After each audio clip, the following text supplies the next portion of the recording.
Class 9 দ্রবণ চ্যাপ্টারে তোমার 3 নম্বর ভিডিও। প্রথম হচ্ছে কেলাস বলতে কি বোঝায়। কেলাস হচ্ছে এক ধরনের কঠিন পদার্থ, মানে কঠিন পদার্থ একটা প্রকার। যে সমস্ত কঠিন পদার্থের নির্দিষ্ট আকার আছে, নির্দিষ্ট জ্যামিতিক আকার আছে এবং নির্দিষ্ট সংখ্যক সমতল পৃষ্ঠ দ্বারা সীমাবদ্ধ সমসত্ব কঠিন পদার্থ হচ্ছে কেলাস। তার মানে যাদের নির্দিষ্ট আকার থাকবে এবং নির্দিষ্ট সংখ্যক সমতল পৃষ্ঠ দ্বারা সীমাবদ্ধ সমসত্ব কঠিন পদার্থ। যেমন ধরো একটা লুডোর ছক্কা, ধরো এটা কিউব আছে, এটা একটা কেলাস। চিনি একটা কেলাস। তাহলে যাদের নির্দিষ্ট আকার আছে সেগুলো হচ্ছে একটা কেলাস। কিন্তু কঠিন অ্যাকচুয়ালি দু প্রকার, একটা হচ্ছে ক্রিস্টালাইন সলিড বা কেলাস আকার কঠিন, আর একটা হচ্ছে অ্যামরফাস সলিড বা অনিয়তাকার কঠিন। এবার ওইগুলো কি কেলাসটা শুধু আছে, এবার অনিয়তাকার সলিড নিয়ে এখানে ক্লাস 9 সিলেবাসে নেই। তাহলে এবার এই কেলাস তৈরি করার পদ্ধতিকে কেলাসন, তাহলে কেলাস তৈরি করার পদ্ধতিকে বলা হয় কেলাসন। এবার একটা কেলাস তৈরি করার জিনিস বলছি, যেটা হচ্ছে ফুটকিরির কেলাস কীগুলো তৈরি করা যাবে। এটা তোমাদের সিলেবাসে আছে যে একটা ফুটকিরির কেলাস তৈরি করব।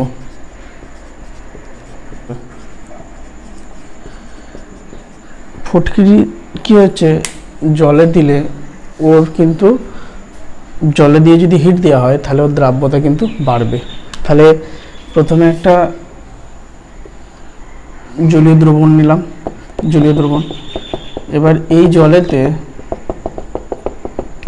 তোমার ফুটকিরির অনেক গুঁড়ো এখানে দিলাম, ফুটকিরি অনেক গুঁড়ো গুঁড়ো ফুটকিরি। এবার গুঁড়ো গুঁড়ো ফুটকিরি দিচ্ছি।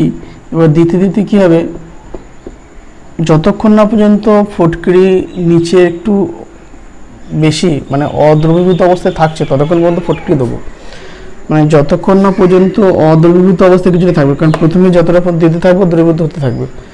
এক সময় যখন দেখবা দ্রবীভূত হচ্ছে না, মানে বাকিটা অদ্রবীভূত অবস্থায় নিচে থিতিয়ে পড়ছে, তখন তারপরে তোমার থামিয়ে দেবো, মানে ফুটকিরি দেওয়া। দিয়ে এবার কী করবো, এবার তাহলে উপরের একটা যেটা সম্পৃক্ত দ্রবণ হয়ে গেল, উপরের দ্রবণটা, নিচেরটা অর্ধেক এক্সট্রা থেকে আছে। এবার এইটাকে একটা ফানেলে তোমার ফিল্টার পেপার দেবো। এবার এই ফিল্টার পেপারটা কিন্তু আগে থেকে একটু গরম জল দিয়ে ফানেলটা ধুয়ে নিতে হবে, মানে ফানেলে ফিল্টার পেপার দিয়ে ওটাকে একটু গরম জল দিয়ে ধুয়ে নেবো। দিয়ে এবার এই যে উপরের যে জলটা অর্থাৎ সম্পৃক্ত দ্রবণটাকে ফানেল দিয়ে ঢেলে একটা পাত্রে নেবো, মানে সম্পৃক্ত দ্রবণটাকে একটা পাত্রে নেবো। এই সম্পৃক্ত দ্রবণকে, উপরের সম্পৃক্ত দ্রবণ, নিচের এই তোমার অদ্রবীভূত জিনিসটা বাদ দিয়ে সম্পৃক্ত দ্রবণকে এটাকে নিলাম, এখানকার সম্পৃক্ত দ্রবণকে এবার নিলাম। এবার এটা কি করেছিলাম, হিট দিয়ে বেশি পরিমাণ দ্রবীভূত অবস্থায় রেখেছিলাম। এবার এই যে জিনিসটা নিলাম এটাকে এবার কী করবো, ঠান্ডা করব। ঠান্ডা যত করতে থাকবো তত কী হবে, এই যে মানে সম্পৃক্ত দ্রবণে ফুটকিরিটা দ্রবীভূত অবস্থায় থাকে, ঠান্ডা করলে তার দ্রাব্যতা ক্রমশ কমতে থাকবে।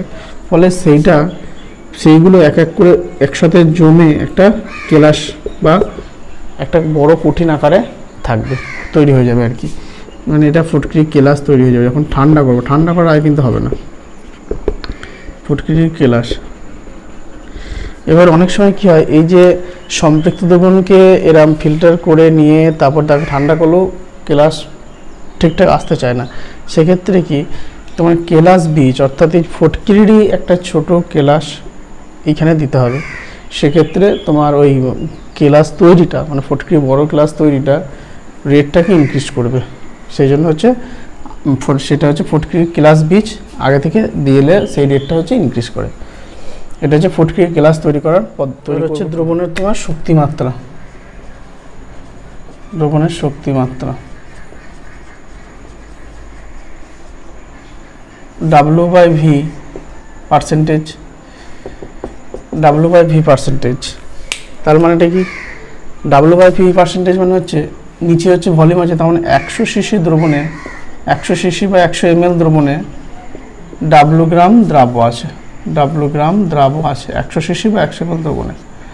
ধরো তোমার কোশ্চেনে বলেছে যে 250 ml দ্রবণে হয়তো বললো 20 গ্রাম দ্রাব্য আছে, 20 গ্রাম দ্রাব্য আছে। তাহলে দ্রবণের শক্তিমাত্রা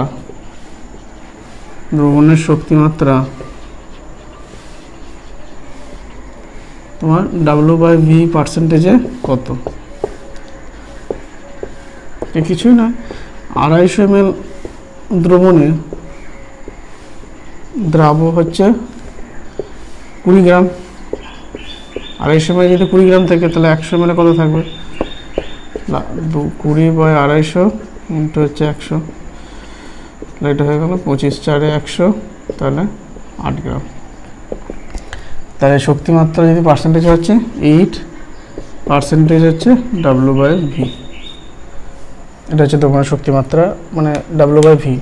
আবার কি হয়, W/W হয়, এটা W/V লিখলাম, এটা W/W হয়, মানে হচ্ছে 100 গ্রামে, তাহলে 100 এটা সিসি ছিল 2 গ্রাম, তাহলে 100 গ্রাম দ্রবণে W গ্রাম, এটা W গ্রাম তোমার দ্রাব আছে, 100 গ্রামে W গ্রাম দ্রাব আছে। যেমন তাহলে এটা যদি 250 গ্রাম দ্রবণে বলে, 250 গ্রাম দ্রবণে 20 গ্রাম দ্রাব আছে, তাহলে দ্রবণের শক্তিমাত্রা W/W পার্সেন্টেজে কত? তাহলে 250 গ্রাম দ্রবণে দ্রাব হচ্ছে 20 গ্রাম, তাহলে 100 গ্রামে কত? তাহলে হচ্ছে 8 গ্রাম। তাহলে 100 গ্রামে যত থাকলে সেটা হচ্ছে W/W-তে পার্সেন্টেজ হয়ে গেল। মানে W/W বলতে ওয়েট বাই ওয়েট, মানে এত ওয়েটে এত, এবার পার্সেন্টেজ মানে 100তে অত W গ্রাম আছে। এবার এই যে গাঢ়ত্ব বিভিন্ন রকম হয়। একটা তোমার হচ্ছে মোলারিটি, হচ্ছে মোলারিটি ক্যাপিটাল M দ্বারা লেখা হয়। মোলারিটি হচ্ছে 1 লিটার বা 1000 ml দ্রবণে, 1 লিটার বা 1000 ml দ্রবণে যত গ্রাম অণু, এটা কিন্তু গ্রাম নয়, এটা খেয়াল রাখতে হবে, এটা অনেকেই ভুল করে। এটা কিন্তু গ্রাম নয়, গ্রাম অণু, গ্রাম আলাদা আর গ্রাম অণু আলাদা, সেটা আমি অঙ্ক করাচ্ছি এখনই। তাহলে 1 লিটার বা 1000 ml দ্রবণে যত গ্রাম অণু, এটা ইনটু লিখছি দ্রাব থাকে, সেই সংখ্যাকে ওই দ্রবণের মোলারিটি বলে।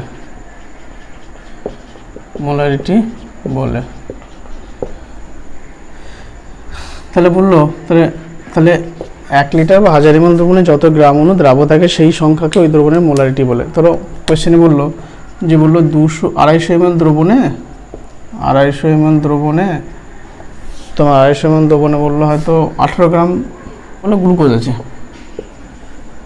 18 গ্রাম গ্লুকোজ আছে, দ্রবণের মোলারিটি কত?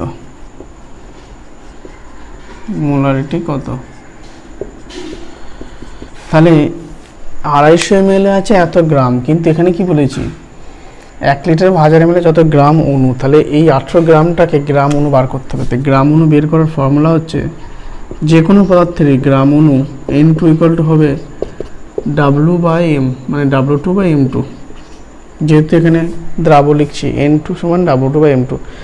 W2 মানে যে ওয়েটটা প্রেজেন্ট আছে, মানে যে ওজনটা দেওয়া আছে, আর M2 মানে হচ্ছে মলিকুলার ওয়েট বা হচ্ছে আণবিক গুরুত্ব। এবার তাহলে তুমি তো গ্লুকোজের আণবিক গুরুত্ব কত হবে? গ্লুকোজের আণবিক গুরুত্ব জানা নেই।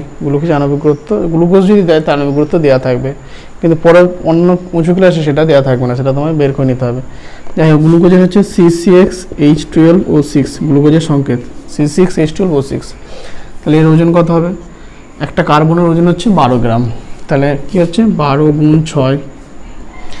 একটা হাইড্রোজেনের হচ্ছে 1 গ্রাম, তাহলে 1 × 12, 12টা হাইড্রোজেন আছে। আর একটা অক্সিজেনের হচ্ছে 16 গ্রাম, তাহলে 16 × 6, তাহলে এই তিনটে যোগ করে দেখবে এটা হচ্ছে 180 গ্রাম হবে। তাহলে গ্লুকোজের আণবিক গুরুত্ব হচ্ছে এই M2টা হচ্ছে 180, তাহলে W হচ্ছে 18/180, তাহলে কত হচ্ছে 1/10। তাহলে গ্রাম অণুর সংখ্যা হচ্ছে 1/10। এটা কিন্তু বারবার বলছি, এটা কিন্তু গ্রাম নয়, গ্রাম অণু। মানে এটা তুমি করে যাও যে 250 ml 18 গ্রাম আছে, 1000 ml কত আছে, সেটা ভুল। গ্রাম অণু বার করতে হবে, এটা গ্রাম অণু বলা আছে। তাহলে 250 ml দ্রবণে দ্রাব হচ্ছে 1/10 গ্রাম অণু, একে কত আর 1000 কত, 1000 ml দ্রবণে কত আছে। তাহলে একবার করে দিচ্ছি, তাহলে 1/10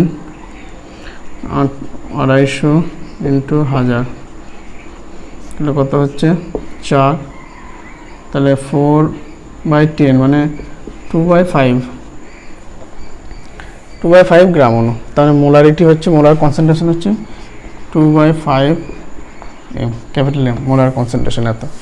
তার মানে যেটাই দেবে তার তোমার মলিকুলার ওয়েটটা বার করবে এবং যে ওজনটা দেওয়া থাকবে সেই ওজনটাকে মলিকুলার ওয়েট দিয়ে ভাগ করবে, তাহলে সেটা গ্রাম অণু বেরিয়ে যাবে। এবার কত আছে সেটা হাজারে কত হবে সেইটা বের করলেই হয়ে যাবে।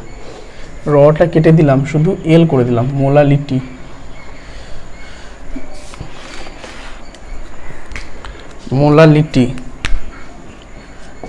মোলালিটি এটা হচ্ছে স্মল এম।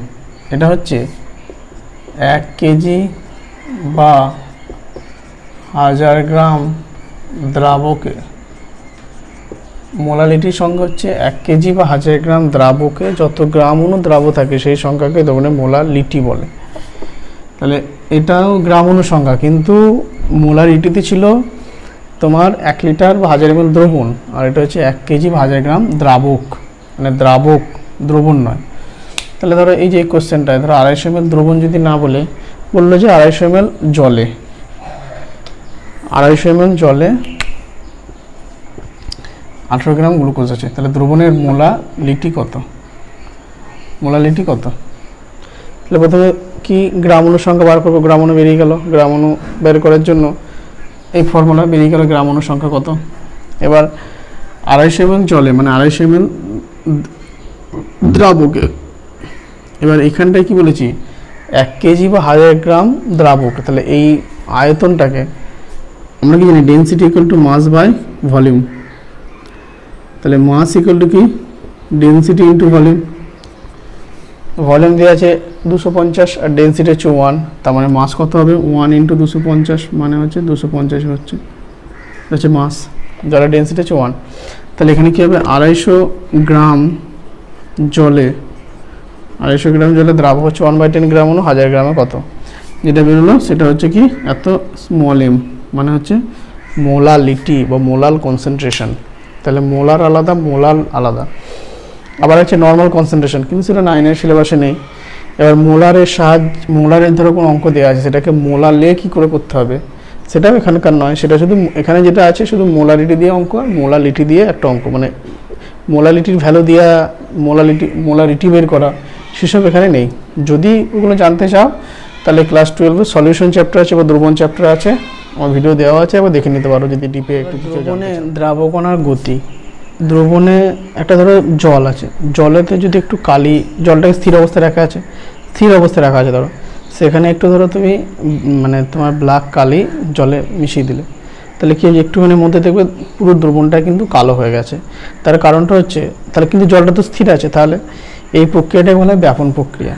মানে জলের ওই যে কালিটা সে কিন্তু জলের অণুর সাথে মানে কালিটা নিজে যেমন ব্যাপন প্রক্রিয়ার জন্য ছুটে বেড়াচ্ছে এবং জলের অণুর সাথে ওর আকর্ষণ হচ্ছে।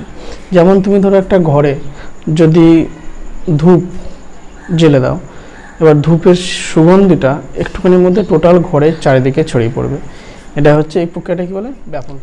যে সুক্রোজের মলিকুলার ওয়েট দেওয়া আছে 342, একটি জলীয় দ্রবণের গাঢ়ত্ব হচ্ছে 1.2 মোল পার লিটার, মানে 1.2 মোল পার লিটার মানে 1 লিটার দ্রবণে 1.2 মোল তোমার সুক্রোজ আছে। আর বলছে ওই দ্রবণে 2.5 লিটার আয়তনে দ্রবীভূত সুক্রোজের ভর। তাহলে এইটাই যে মোল সংখ্যা, এখন একটু আগে বললাম কি গ্রাম অণু মানেই হচ্ছে মোল সংখ্যা, গ্রাম অণু সংখ্যা, অর্থাৎ N2টা দেওয়া আছে 1.2 মোল। তাহলে N2 মানে কি হয় W2/M2, গ্রাম অণু বা মোল সংখ্যা বের করার নিয়ম।